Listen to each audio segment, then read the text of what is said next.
What's going on, everybody? I have bass player extraordinaire Cody Cook here, and we're going to talk about some secret things you need, secrets, to kind of improve your bass playing. That you probably already have, Uh-huh. and you just don't know how useful they're going to be. Yeah, some of them anyways. Yeah. Besides keeping a coloring book in the car for when the bass player gets bored. Yeah, but anyways, we're going to start off with a very, very simple one. Cody, tell us about it. It's okay, and then we're going to go through a few of these things. And the thing I need to bring up before we go to even bring up one, Yeah. these are not crutches. No. This does not replace discipline. This does not replace being a good bass player. These just really, really help if you're in a pinch. Mm-hmm. First things first is a hairband. A what? A hairband? Just a hairband. And you can grab it from like your mom or sister or your girlfriend. And if you don't have a girlfriend, that's fine because that means you're already a great bass player. Excellent. And how are we going to use this? So cool, so I'll show you what I did. I just tied a little hairband, and your brother's probably gonna have a little bit of slack, so you just tie a nice little knot in the back. Cool. That's it, and you keep it behind the nut. Okay. Now, especially this really is nice for when you're recording. Yeah. Essentially what we're doing is we're almost eliminating all excess noise, whether from it's your right hand or your left hand or from the nut itself, and it really cleans it up. So if you're playing something where you know an open string is never gonna be used, we're actually going to take it from beyond the nut and we're going to just move it up. So say your groove is like in C, Okay. and you're going to be right here. Yeah, let's bring it all the way up. Why not? So essentially what we're doing is it's a mute.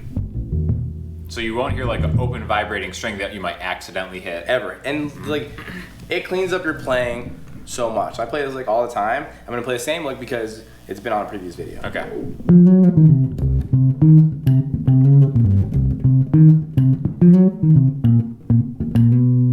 Whisper clean. I don't hear any vibration, any noise from anything. Dude, it's gone. Yeah, and even if you're not screwing up, sometimes just hitting a note, same thing on a guitar, like the overtones cause another note to vibrate, and that noise. Yeah, or just fret noise, Yeah. of a string, just because bass strings are so thick, and a bass like this bass has higher action than I personally play, so I'm not used to it. Yeah. So my pull off on a string is now needs to be a little bit wider than normally be on one of my own basses, and that's going to create a little bit of noise, and this really, really helps. So let's talk about application, because this does not replace good bass playing. You do need to have control in both your hands to try to minimize this, but this is really good if you're just recording. And regardless, the track needs to be super clean and precise and perfect. This is a really good tool, and it costs 25 cents. Just throw it up there, and it's going to help really clean up your bass lines in there. A lot of guitar players use this too, by the way. Sure, absolutely. And and again, if you are doing something that could use open string, that's fine. Just put it behind the nut, so when you do have an open string, So is there?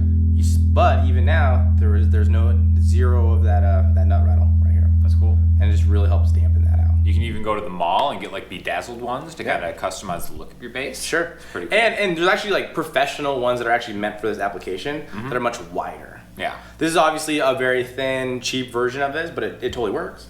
But for $20, you can buy a fat one that actually straps around. And those totally work too, and they're for a bass and for guitar. Perfect. Excellent. Little thing that probably no one ever really thinks about, but makes a world of difference. Excellent. Yeah. You ready for the second secret?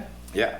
A fantastic compressor pedal, which you probably just have laying around the house anyways. This is an Empress Effects pedal. But why do you need a compressor pedal? How does that help you specifically for a bass guitar? Yeah, so so here's the rule about compressors as far as bass players are concerned. And this was given to me by a much better bass player than I am, and I'm gonna pass on to you guys. That is don't even start playing with a compressor until you're really, really comfortable with the bass, because it can't be a crutch, because you might be in a place where a compressor isn't available. And then all those little nuances will absolutely surface, and it might not have the effect that you like. And just what a compressor does in general, smooths out the sound, evens the sound. Maybe if kind of like what you're saying, when you use it as a crutch is when you just are unable to control the dynamics of your playing. Right. And then you rely on the compressor. If you play something too loud, the pedal, or sometimes a lot of compressors are built into amps using a lot of compression. If you play something louder than the other notes, it brings it down to level that sound off. Right. So you don't want to use it as a crutch to where I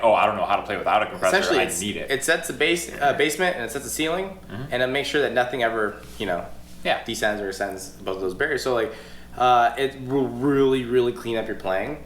And not only that, but there's some tonal qualities. For sure. What we call smashing, right? Or slamming rather. Where you can get a really cool tone, and these tones are signature, and it cleans up your playing so much, but it can't replace good playing. You emphasize that. Right. But I'm at the point now where it's like I have a good compressor I use for everything. It's a Warm Audio 1176, and I use it for everything. And unless there's like a specific like tonal thing I'm after, it's actually really subtle. For sure.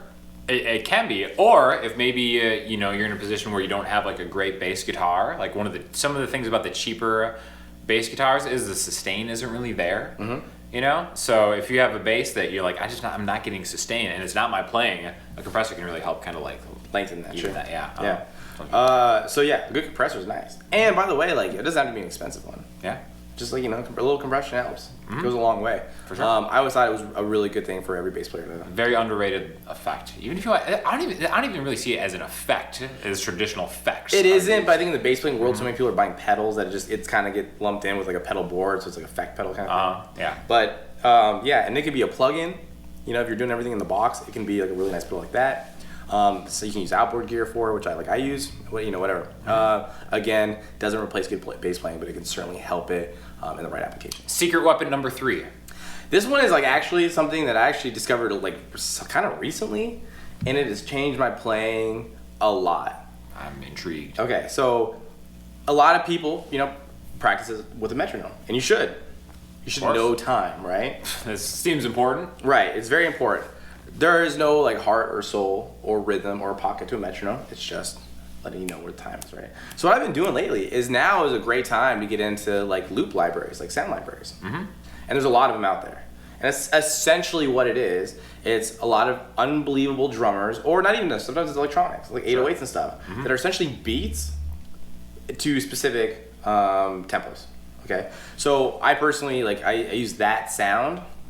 And That Sound is a company that has they do like Darren King, a lot of my favorite drummers. Plus, Darren King is a drummer from Mute Math. Was the drummer of Mute Math. That's hard for me to even. It is, man. One of my favorite rock drummers of all time. Darren King's awesome. But like, so, and it's him. It's just him tracking. And then they always give you a lot of cool extras and stuff like that. It's really cool. And there's 89 beats per minute, 129 beats per minute. They're different. They're just different feels. One is a Motown feel. One is like a super thrashy rock feel. One is like an electro hybrid. Backbeat thing that's going on, and so the reason why this is important to practice those is because not only are you still practicing in time, you're practicing with different rhythms. So like try playing the same bass line over all these little beats, and you're gonna be forced to make these little nuances change in your playing to make it fit in the pocket, and that is how you create grooves. Right, and that's how you learn feel. If maybe you don't have the luxury of playing with the drummer. If you don't have the luxury of playing with Darren King or Matt Chamberlain, which is all of us, yeah. Then that's what you need to be doing. Like, you need to try it. Also, Loop Loft. It's another good one. It's a much bigger library because it's been around longer, and that's where I got the. I'll put links in the description. Cool, yeah, and then you have like everything. You have Joey Warwalker from Amster Peas, and I think he played for Beck for a little bit. Really? Yeah, like really like a creative drummer, which is fun. So like the rhythms are really untraditional. But yeah, practice to that. Feel it. So much Train more. yourself feel. Yeah, and this is so much more important than the metronome, I think, because you'll always be able to find it. Or if you're dropping these into a DAW anyway, Logic or Pro Tools reviews, you could speed it up or slow it down. So if there's a specific time you're working on, cool, just change it to that, and now you actually get to work on feel and you get to work on grooves. And it's much more dynamic and I think way more versatile than just a metronome. Practice how you play. If you practice mechanically, you're gonna play mechanically. Right. You know? But in the bass playing, should never really be mechanical. Yeah. Because even if your role is just to be a pocket player on the root note, that doesn't mean you have to do it robotically. That doesn't mean there can't be feel. And that means and you're gonna be serving the song way better if you're actually playing with feel as opposed to just simply a mechanic. There we go. Secrets. Are we gonna get in trouble for divulging these secrets? They're my secrets. In the bass player We're good, consortium? man. Oh, you're good? Yeah. You got the okay? Yeah. Awesome. I know that council better than anybody, buddy. Oh man, I love We're it. in the clear, man. It's like you thought the Illuminati was like a tight group, Dude. Like the bass player community. Yeah. Man, they are something different. pretty pretentious. So yeah, but so I don't know. I hope that helps. I hope these are real world actual practical, because there's no point in talking about tuners or obviously pair of people know what pliers, you need, but soldering iron, something like the hair twist. Actually thinking about a compressor thoughtfully, because again, I'm on the compressor train. Yeah. That's something that I didn't get early on in my playing, and now I truly understand. Right. It's okay, this is What about the hair tie thing. Hair tie, it's awesome. Like, it makes a big difference, right? Yeah, I mean, I'm never taking it off this bass. Right, yeah. Yeah, because for sure. 25 cents, like, it speaks for itself. You can, there's with it and without it, and with it is better. That's absolutely. Yeah, so, I mean, that's all I had for now, man, but next time I come by, I'll definitely have a handful of those. Any questions or comments, just in the comment section. I'll also link you to Cody's music in the description. Check it out. Let us know what you think. Follow me on Instagram, Cody.Cook.